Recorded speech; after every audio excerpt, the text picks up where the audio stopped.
2 Corinthians chapter 6 verse 14. Do not be unequally yoked together with unbelievers.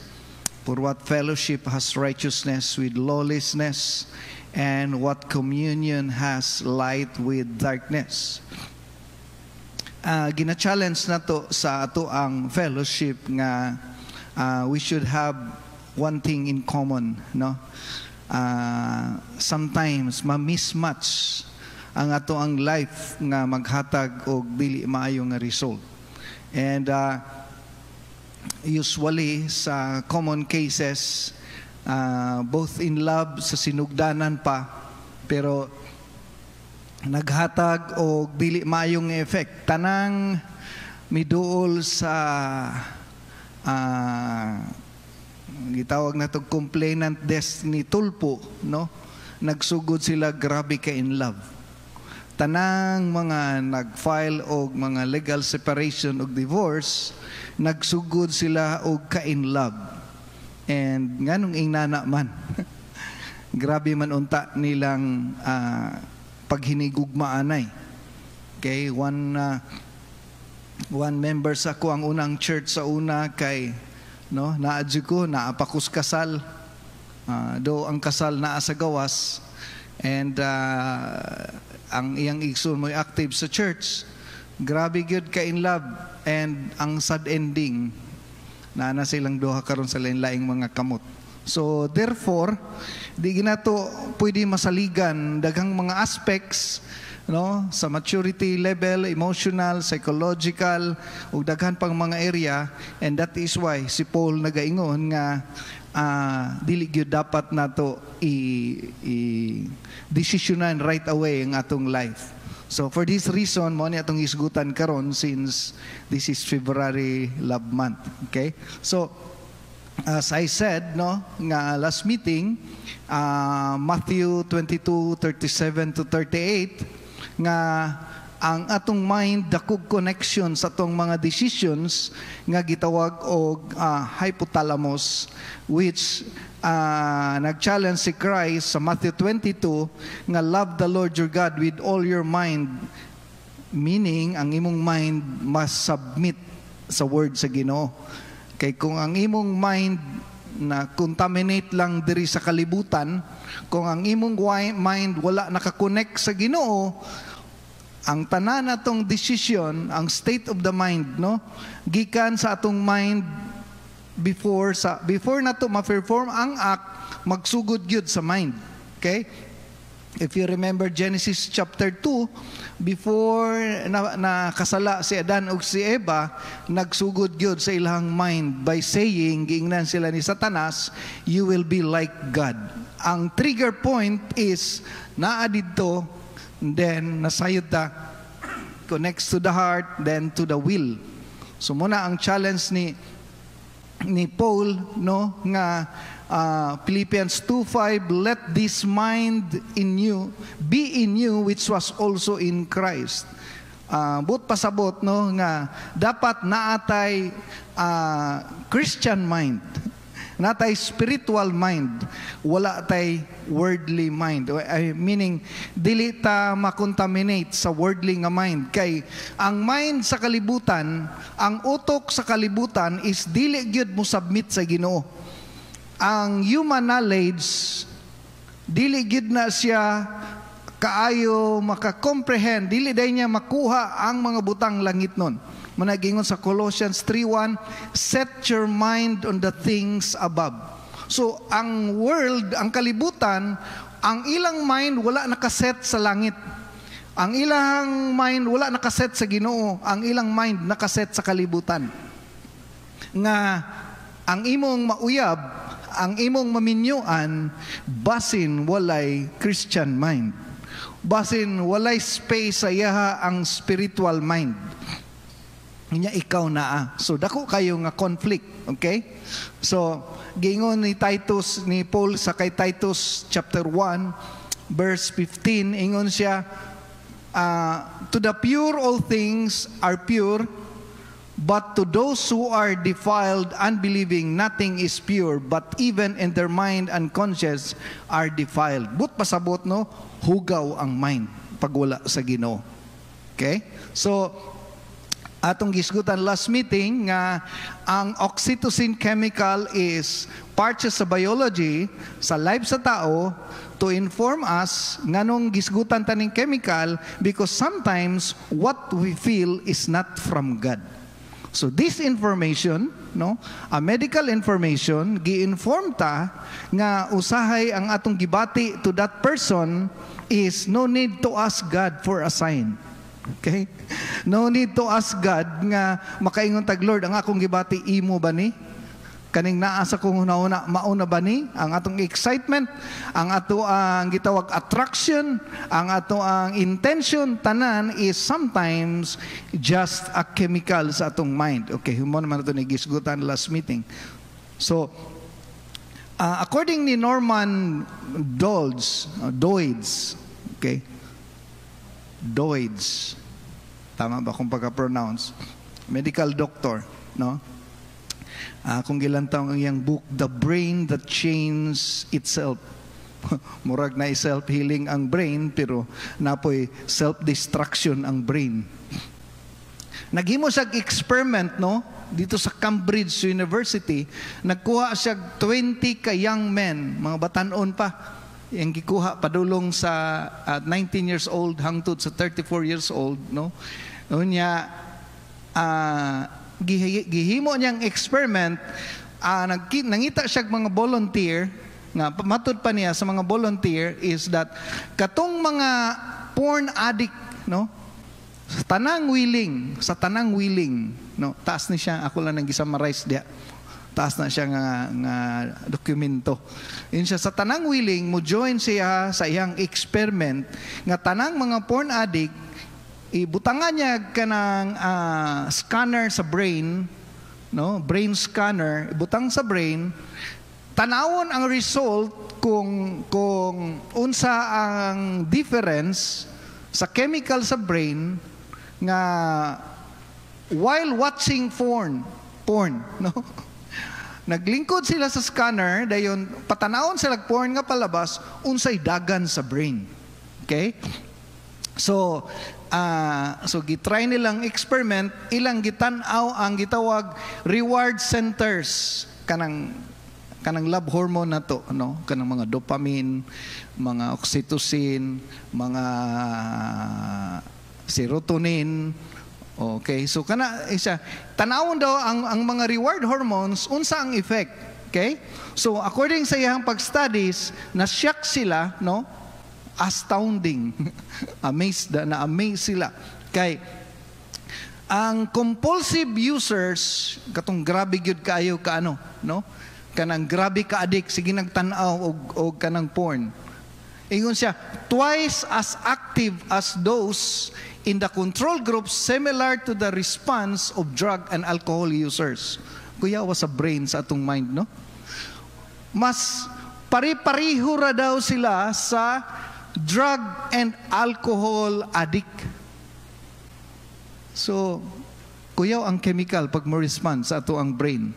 Matod pa ni Norman Doids, alarming number of boys and girls could be a click away from addiction. Isa lang ka-click na gitawag na to increase of dopamine level. Grabe mo react.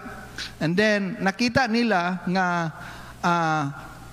kung na-addict ka sa drug sa una, yan biya ka, na-addict ka sa inom sa una, yan biya ka, unya nagsikag lantaw og porn, mura ra gyapon kag ning balik sa imong pagka-addict. So, kuya og effect. So, kung ang imong mauyab, kung ang imong mahimong makarelasyon, walay kahadlok sa Ginoo, unsa na lang ang giyang marabag ma-rape nimo ang iyang intention nga nakigminyo ka or nakiguyab ka nga ang iyang motive sa imo is not true love. Ang iyang motive sa imo is only lust. Sa Bisaya pa na uwag. Wala pa ta nahadlok ana nga mo ni mauyab sa imong anak. O pata nahadlok ana kung you are at the marrying age, no? Kung ang daghang ang level sa porn addict sa mga Christians karon nga naga simba sa church nagataas, unsa na lang sa unbeliever. Now here comes makarelasyon kag usa ka person nga naay kanang gitawag natong addiction nga parihalag level sa drugs. So ang worst pag yun diri kay ang effect anang addiction sa iyang brain, okay, ipakita man nila ang result, no? Compulsive pornography users, no? Mo na ang result sa ilahang scan. Matod pa ni Norman Doid sa iyang book, no? Nga dili dali mawala ang drugs, di ba? Ni mga ang uban diri sa inyo gikan sa drugs, usay na pay side effect, no? Di ba dagag side effect ang drugs? Okay? So, kung naay side effect ang drugs, ang pornographic addiction naa po siya worst side effect. So, kung maminyo na ka, usahay common fights, dagang kay pasanginlan, pero wa ka kay balo, effect pa day gihapon to sa pornographic nga addict. So, ang mahitabo diha, no? Dagang kayong pasanginlan, dagang i-blame, pero dito, behind sa iyang mind, na ay nag-play nga lahi. Nga di na pud maayo ang dagan sa relasyon or sa marriage. So, which is very dangerous. Okay? So, muna nga, gi-inform ta, nga dili lang ta mahimong super spiritual nga, mag-pray pa ta, nga, Lord, guide me, no? It's a matter of the mind sometimes, no? I-balance na to ang mind ug ang heart because sometimes ang atong gibati, ang lalaki nga atong gigukod, he is not after God. He is after lust. Nga ang iyang feeling in love sa imuha with all the promises, one thing lang ang iyang goal is not after God, is not after destiny, he is not after sa future, he is after you. Ang imo lang dayong lawas ay yang gi-after. Muna nga dili maayo ang effect. Sad kayong effect. Okay? Nga according pa silang pagtuon, no? Nga ang 11 years old usually exposed na sila. In fact, diri sa tuas Pilipinas, 8 years old exposed na. Kay isa sa friend nako nga iyang anak nagstorya sa kong wife the other day. 8 years old pa lang, ingon siya. Kanang doktora, akong classmate ba, iyang cellphone nakita nako na ay hugaw. Oh, that is 8 years old. So sayo pa kaayo. Okay? Sayo kayo ang pag-trigger silang mind nga once, di ba sa drugs, once tasted, unsa nang gitawag nila, pangitaon na gid nimo. Unya na excitement nya. Na excitement mo na nga ang uban mangawat na lang, nangawat sila kay ang purpose nila nga ang kwarta ma-provide sa ilang drugs para mo satisfy sa ilang self. Okay? So ang gina-boost sa drugs is dopamine man gyud, no? Ingnana po di ay sa pagbati, no? Ang kanang oxytocin muna nga imong goal, gusto nimo makita siya, gusto nimo teksan siya, gusto nimo mag-uban mo, gusto nimo maka-holding hands ka, gusto nimo magkita mo kanunay, gusto nimo magtagbo mo kanunay. Dayon kung baga ang chemical level sa iya hinay-hinay nga naga-control siyang self to the point, no, nga usahay hinahinay na ta masway sa atong calling, dayon mawala na ta sa Ginoo, no? So last week sa among silingan dito sa among balay is naay nag-suicide, no? Daghang kaayog mga reason nganong nag-suicide. Ang edad is 18 years old. Okay? Naghikog siya, unya according sa silingan nga akong gipangutana, ang iyang pagkahikog gibitay man niya iyang self sa ordinaryo lang nga pisi. Ug but hunaw-naon nagkinto siya, kumbaga makatukod siya, malaplastar niya iyang tiil. So meaning siya mismo nag-pressure siyang self nga matuok siya. Ang uban maghikog kay magbitay man niya, di niya matabangan na iyang self. Naapila lang kabalay, no, dool ra kayo. Pero kaning pagkahikuga is kanang kabalo siya, pwede pa siya mo say no, pero iya yung gi-pressure sa iyang self nga mamatay siya. So, wa ka kahibalo, daghang kayo kadaot ang cellphone karong panahon na. Okay? So, it could be lalaki man siya, naay connection pod ang pornography sa iyang self. Okay? 56% of divorce because of porn addiction. Bisan good minyo ka. Gusto lang tamo i-remind, ang kaminyoon dili solusyon sa inyong porn addiction. Nagpasabot, bisag maminyo ka, kung adik ka, bisag naa pa kay asawa, addict juga sa porn. Mao na ang studies. Okay? So, daghang mga minyo hangtod karon nagproblem na. In fact, isa ka wife nagduol sa kuwa, nagconfess do dili taga diri taga church. Nga, sa pastor, problema jud ko sa kong bana kay makamata siya kadlawon, iyahang bana makita niya galantaw og porn. So, grabe ang play sa ato ang brain. Muna nga, ang atong mind should submit to God. Dapat ang atong mind is nakafocus sa Ginoo. Excuse mo nang gingon sa Colossians chapter 3 verse 1. Okay? So, life's 3 greatest decisions. Ang kinabuhi sa tao na itulo ka book greatest decisions sa life. Every person must face 3 big decisions. Sa edad nga 18, pataas hangtod sa 25. Usually mauna ni ang mga decision making stage, no? Age 18 below, ang tawag ana is the age of consent. Meaning sa age of consent, no? Tanan nilang mga desisyon, mananghid pa sila. Sometimes decision pa sa ginikanan. Pero 18 above is mo nang uban magpakasal, kinahanglan ang parental consent. Okay? Mamali kag isa sa desisyon ani, isa lang aning tulo, dili na gyud normal ang daghan sa imong life. I do believe makakonect mo aning 3 biggest decision or greatest decisions in life. Okay? Consequences of wrong choice will follow the rest of your life. Balikon nako. Consequences of wrong choice will follow the rest of your life. Number 1 is religion. Isa ni sa greatest decisions in life. Kung makasulod kag simbahan nga, no, na simbahan nga, dili na ko ilitok. Biyernes ilang simba. Pag magsimba, daghang kay manigarilyo sa gawas. So, that is your religion, that is your belief system.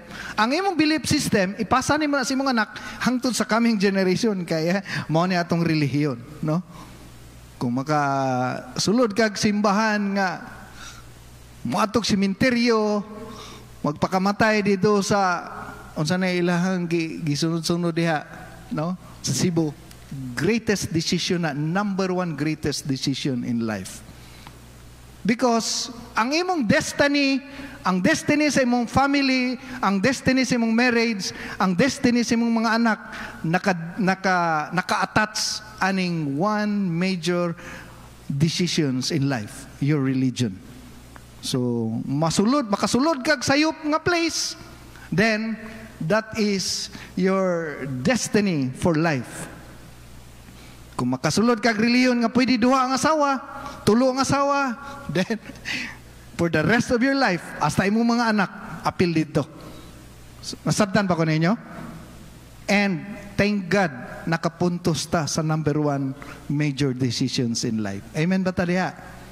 Nakasulod ta sa insaktong lugar. It's because we believe nga kung si Christ center sa atong life, ma-change ang atong life. So, nakapuntos na ta diri. Bantayan na to ang mga place nga atong masudlan. Kung tama ba ang atong reliyon, it's because ang imong kaminyoon, imong mga anak, imong pamilya, nakasalalay ani.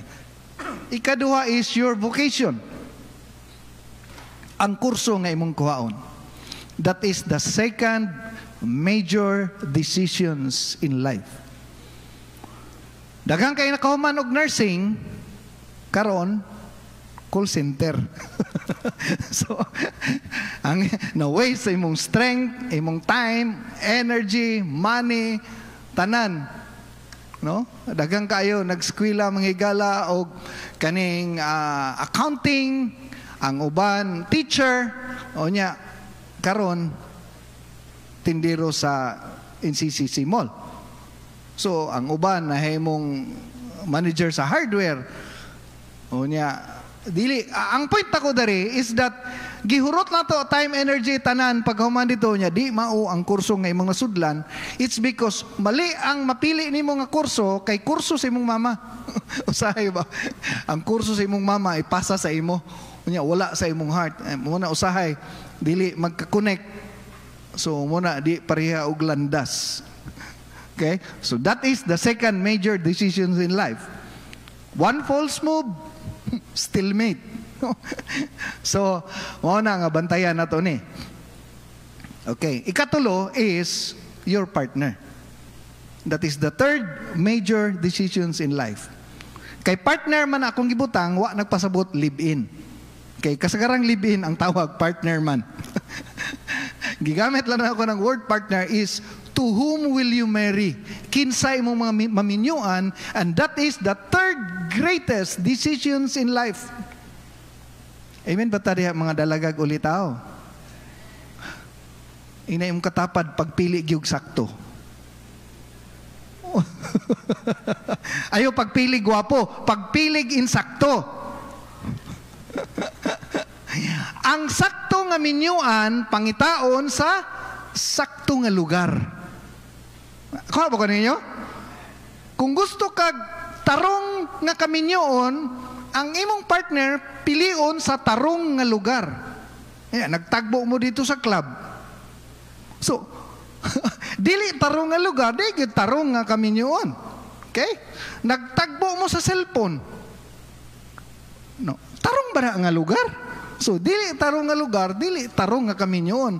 Ang tarong nga kaminyoon, ang tarong nga partner, pangitaon sa sakto nga lugar. Okay? So, kung gusto kag sakto, dili pwede nga ang sayop nga sinugdanan, murag tama, maginas tunga-tunga, no? Kay buhi pa man si oxytocin. Mali nga sinugdanan, murag tama sa tunga-tunga, mali nga sinugdanan, mali gina sa katapusan, bisan pa og murag tama sa tunga-tunga. Kay ang prinsipyo sa Ginoo nga unbreakable, Galatians chapter 6 verse 7, unsay gingon? Unsay itanom sa tao, maupo iyang anihon. Unya, nag-remind pa gyud ang Ginoo, God cannot be mocked. Mo nag-ingon sa Galatians 6:7, di gini mo pwedeng matikasan ang Ginoo. Di nimo siya mailad. Pag mali ang binhi, pag daot ang binhi, pag unsay imong itanom, dili gid ka pwedeng, kung mangga imong itanom, di ka pwedeng mo harvest og durian. Mo nagiklaro ni Jesus. Okay? So, dapat manghigala ang atong partner makuha nato sa insaktong lugar, sa insaktong desisyon nga kauban ang Ginoo. Okay? One poor choice of these three major decisions will lessen your chance of happiness and self-fulfillment. Isa lang imong sipyat aning tulo, makuha-kuhaan ang completeness sa imong life. Okay? So I hope na-inform ang matag usa. Now, sa mga youth, no? I-identify na to ang atong feeling. I-identify na to ang infatuation versus love. Okay? Kay ang infatuation ug ang love, lisod kay na nimo i-identify. Lisod nimo ilhon kung ang imong gibati genuine love ba ni or infatuation lang ni. Ang generic sa infatuation is lust. Okay?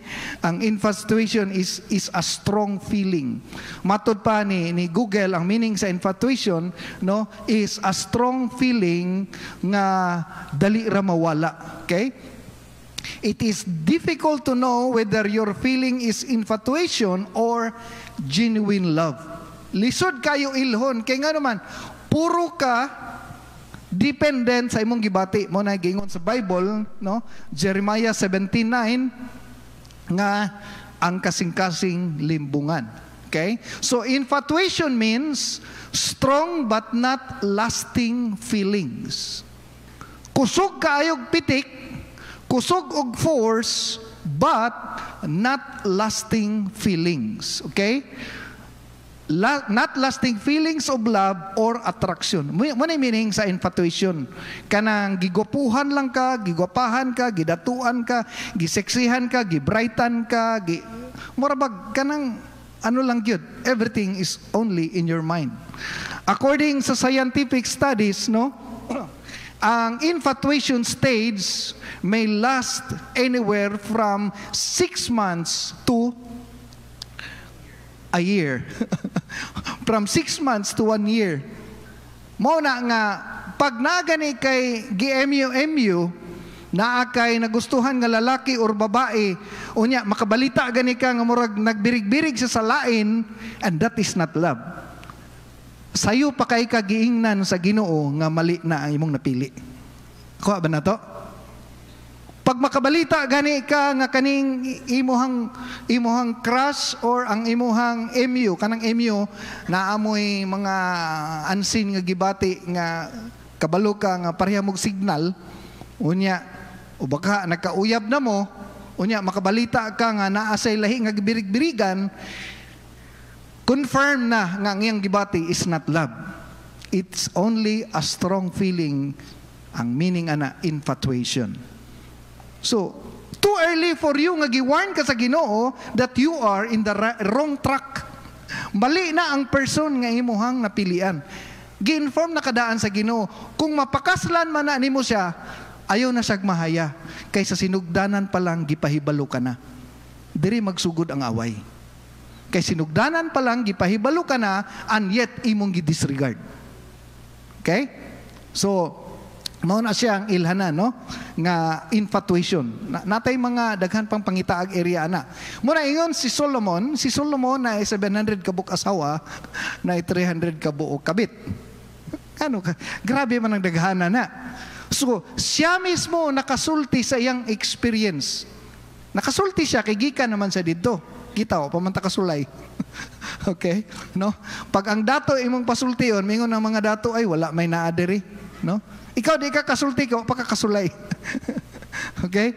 So, ingon ni Solomon, above all else, guard your heart. Bantayan gyud ang heart.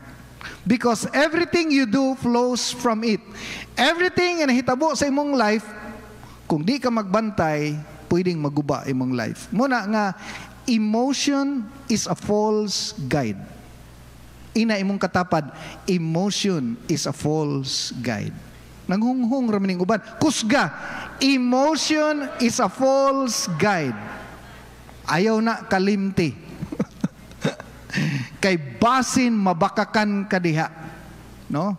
Diri daghang na disgrasya sa mali nga pagbati. Ayaw gamita ang imong emotion as a decision maker. Gamita pod ang imong hunahuna. Okay? Ingon ni Jeremiah chapter 17 verse 9, the heart is deceitful above all things, beyond cure. Grabe, no? Ang heart deceitful. Kabalo man ang word deceitful. Kanang word deceitful, wa ka kahibalo nga giilad ka na. Ang Bisaya sa deceit, ilad, limbong. Kay kung nakabalo ka, nga kanang imong katapad minyo na di ay, no? Unya, nagpadalos-dalos gyapon kasi mong gibati, meaning nailad ka. Okay? So, mismo ang tagiyas kasing-kasing pwede maskam. Pwede ka maskam. No? So, mauna nga, magbantay ta sa ato ang feeling. Okay? So, the heart is deceitful above all things, beyond cure. Ingon dito sa verse 10, the Lord that search the heart and examine the mind. Ako ang Ginoo, ang sa ingon niya, gina-search niya ang atong heart. Unya, gina-examine po niya atong mind. Kuya, hawa sa Ginoo, eh. Once mo measure ang Ginoo, iyang tanawon ang issue sa to ang heart. Okay?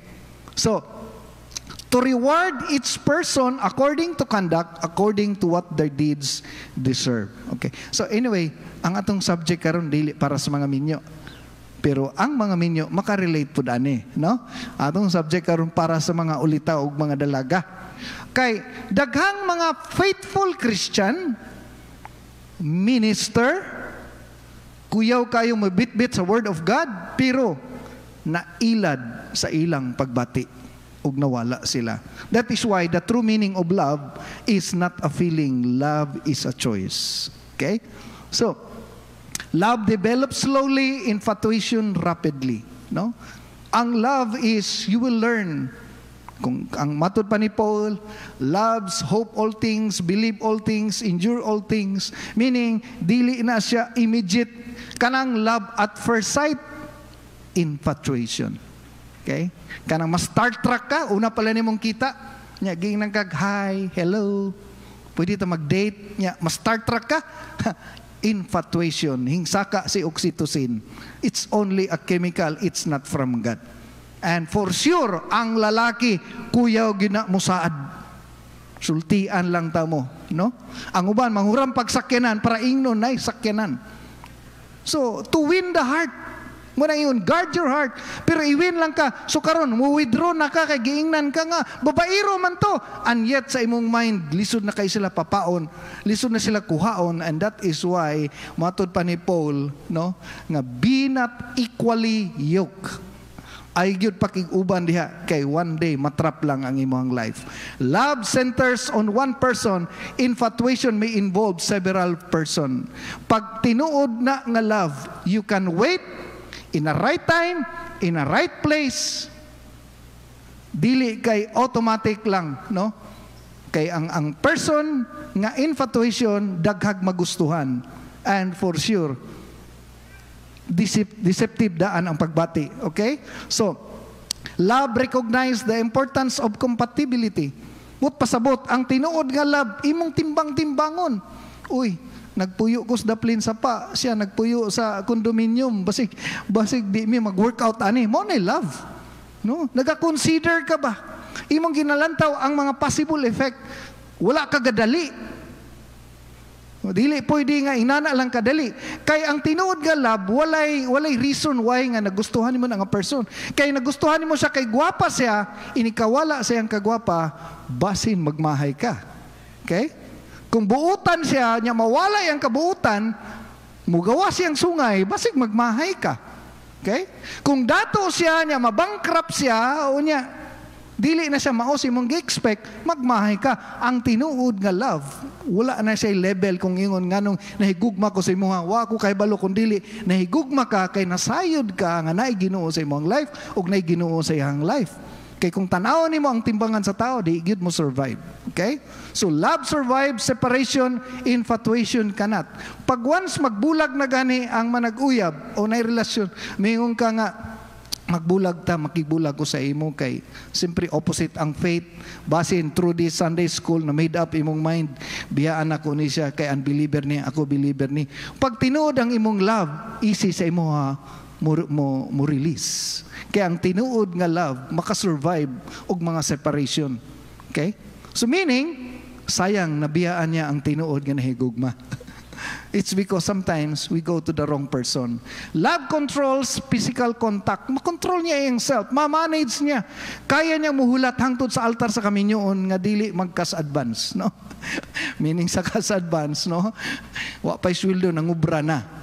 Pasabot na ako, mga higala, no? Makahulat siya until sa iyang wedding day.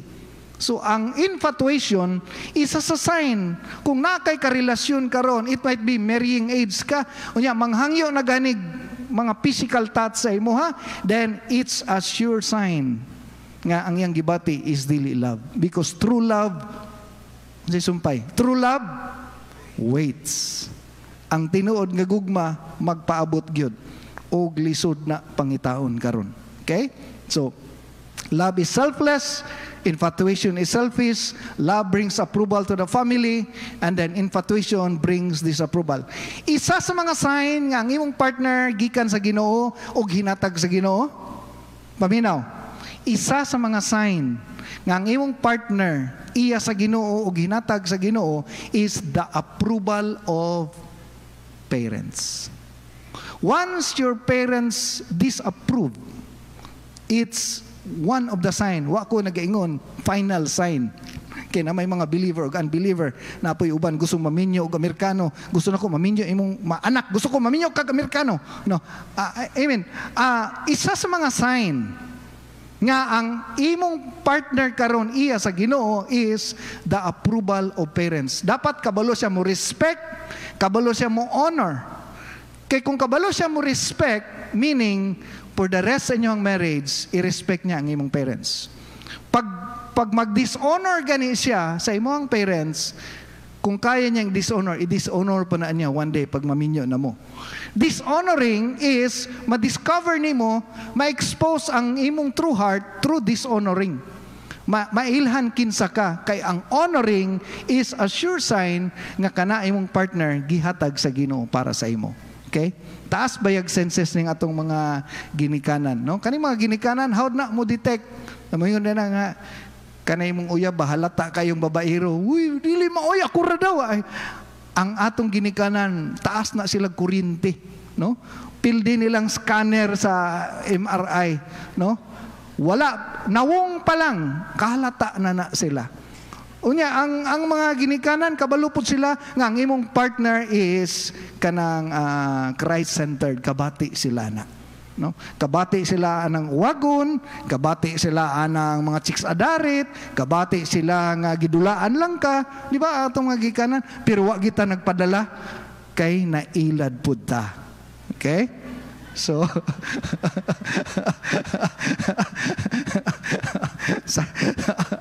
kay nailad pud ta, di ba? So hallelujah. Matud pa ni Paul, no? Gipaila-ila sa ni Paul unsa ka powerful ang love. Matud pa ni Paul, bisan pag pinakakuyaw ka mo speak in tongues niya, mo prophecy pa ka, mo predict ka sa future.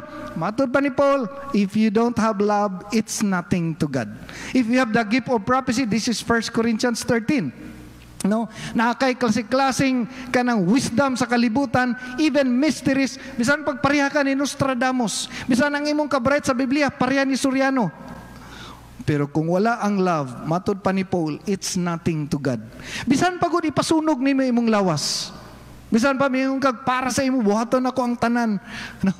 Pero kung wala ang love, it's nothing to God. Mo nagipakita ni Paul unsa ka importante ang love. Ingon dito sa verse 13, ingon siya, faith, hope, and love, but the greatest of these is love. So ang love, number one force nga pinakakusog sa earth. Lust and love is the strongest force on earth. Mo ni pinakakusog nga force nag-operate sa kalibutan. Kung wala ang love, then automatically lust will take place. Okay? So i-describe ni Paul dito sa verse 4. Ingon matod pa niya, love is patient, love is kind, it does not envy, it does not boast, it is not proud, it does not dishonor, it keeps records, if no records of wrong, meaning no dili mangita sa mali, di sa mingon nga di ko ana kay nanay uyab sa una, di ko ana kay lima na kabuk uyab ana. Ang love di na manghihap sa mga mali, ang love di na mangwinta. Muna bisan diri sa church dili ni applicable sa mga naguyab lang. Bisan diri sa church kung disciple ka, bisan pastor ka, pag sige kag pamantay sa mali, then you don't exercise love. Ang counter sa Ginoo, ang tester sa Ginoo diri sa church is on the basis of love. Bisan pag unsa ka ka-active sa church, pero naga-disregard ka og tao, nagapangdaot kag tao, gapanglibak kag tao, naga-chismis kag tao, then it's a sure sign you don't exercise love. Ingon si Christ, no, the people will know that you are my disciple if you love one another. Love is a powerful force. Kay pwede ka mahimong active 35 years na ka diri sa church, pero wala nimo na exercise ang power of love. Kung wala ang love, it's nothing to God. Okay? So muna i-practice ginato ang love all the time. So love does not delight in evil, okay, but rejoice in the truth. Okay? Mag-uulta kung naingnani ang tao nga nanika sa imo o niya na disgrasya, malipay ka, then you don't love him. Dapat iampo nimo siya. Muna magbantay ta ka na mag-release tag curse sa atong mga brothers and sisters, manglibak ta o niya paglibak nimo siya, muhilak siya niya, mupiko siya sa mga tuhod niya, mutawag siya sa Ginoo, pagbantay. Katong mga libakiro, Isingit ko lang ni. Ang mga nagauna-huna og mga dautan. Nya ang tao nga imong gisakit, naghilak niya, nagduol, nagdangop sa Ginoo, pagbantay. Kay ang Ginoo makig-fight para sa iyaha. Matthew chapter 5, bless those who bless you and i-curse ang mga naga-curse po sa imo. Muna ingon si Christ, i-bless nimo mo bless ang mga tao nga mo curse sa imo, imong i-bless. Kay paghilak nila sa Ginoo niya, i-bless ka niya, ikaw nag-curse sa iya, pagbantay. Romans chapter 12, vengeance is mine. Muna gingon sa Ginoo sa verse 18, ang panimalos ako. Okay? So exercise the power of love. Okay? So, ingnana ang meaning sa love. Dili ni siya feeling lang nga uros-uros, no? Wide man ni siya nga area gyud. Okay? So, the question of being mismatched. Okay? So sometimes mangita tag partner sa life, no? Match ta emotionally, match ta physically, match ta intellectually, but mismatch spiritually. Na mismatch, dili mo pareha og destiny, no? Dili mo pareha og future, di mo pareha goal, di mo pareha plan, di mo pareha magigalak ambition. Ang inyong goal sa life is always opposite. Gusto ka mo church, gusto ka mag-ministry, pero always siya against sa imo. Then that is the reason nganong ingon si Paul, unequally yoked with the unbeliever. So sometimes sa iyang kagwapa o sa iyang kagwapo, diri daghang na-rearrange ang ilang kinabuhi. So ang Bible nagapakita manghigala ang grabe nga opposite. Ingon dito, for what partnership? Righteousness and lawlessness. Ang righteousness is in accordance to the word of God. Ang lawlessness, walay word of God. Ang light is doing what is right. Ang darkness is doing what the world wants. Ang what accord is Christ with Belial. Belial means the devil. Okay? What portion believers share and the unbeliever. Okay?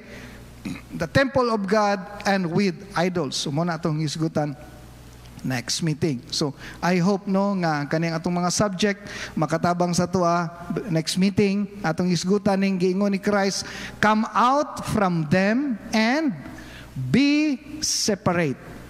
Okay? Come out from them and be separate. Touch no unclean thing and I will receive you. So basin, no? Tapos na ta. Muhatag lang kog message diri. Kay kabalo ko dinhi, dagang mga youth diri nga naay private relationship. Pag naa kay private relationship, you have to decide now before it's too late. Because what you feel is deceptive, especially wala pa ka sa right time, wala ka sa right age, no? It could be, pwede ma-rearrange, maguba ang dagan sa imong life. Ang word ni Christ, and I will receive you. Meaning, base nang inabuhi ka, nang alagad ka sa Ginoo, wala na kay favor gikan sa Ginoo. Naa ka na lang diri for fire insurance, pero ang imong life wala na nag-run smoothly. It's because wala na kay direct connection diha sa Ginoo. Ingon si Christ, I will be a father to you. So, father pa ba siya sa imo? So kung na kay mga private relationship, ang next move ana is private sin. Magsugod sa new friend, mahimong good friend, mahimong best friend, dayon mahimong not just friend, dayon mahimong more than friends, no? Kanang mga friends, ang ending ana is destruction. Palakpakan nato tubuhi nga Dios.